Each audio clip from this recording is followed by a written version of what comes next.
গো, চিৎকার করে বলুন আল্লাহু আকবার। তাকবীর আলহামদুলিল্লাহিল্লাযী, ওই মালিকের শুকর আদায় করি যে মালিক লা ইয়ানসা শিদলাহু, যিনি আমারে ভুলে যায় না। মারহাবা বলবেন না? মারহাবা। কিন্তু আমি শিবলি তো আমার আল্লাহর আমি ভুলে গেছি, আমি শিবলি তো আমার আল্লাহরে আমি ভুলে গেছি।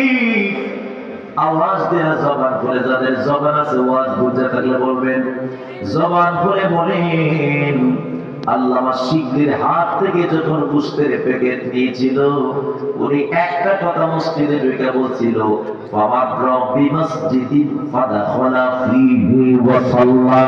মসজিদের ভিতরে ঢুকে একটা কথা বলেছিল, বলছেন আল্লাহ গো, গোশতের প্যাকেট নেই, কোনো সমস্যা নাই, তুমি মালিক আমারে কিন্তু ভুইলা যাও।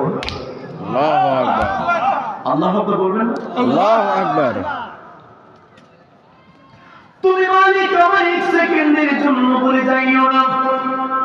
এই জন্য সর্বপ্রথম শুকর আদায় করলাম আল্লাহর, একটা জবানও বন্ধ রাখবেন না। নবীনগরের বন্ধুরা জবান করে বলুন, শুকর আদায় করব যার, তিনি কে? আল্লাহ।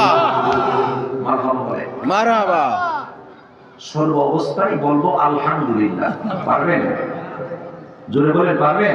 ইনশাআল্লাহ। আজকে থেকে এই ওয়াজটা বাড়িতে নিয়ে যাবেন, যে যেই অবস্থায় থাকি না কেন সর্ব অবস্থায় আলহামদুলিল্লাহ বলে আল্লাহর শুকর গুজার করব। আর যদি শুকর গুজার করেন, লা ইন শাকারতুম লা আযীদান্নাকুম, যদি আপনি শুকর গুজার করতেই পারেন, আল্লাহ পাক বলেছে লা ইন শাকারতুম, যদি শুকর গুজার করো, লা আযীদান্নাকুম, আমি আল্লাহ পাক তোমাকে বেশি বেশি করে নিয়ামত বাড়ায়া দিব। সুবহানাল্লাহ। ঠিক না বেটি? আল্লাহর কথার মধ্যে কি কোনো অবিশ্বাস আছে? সন্দেহ আছে?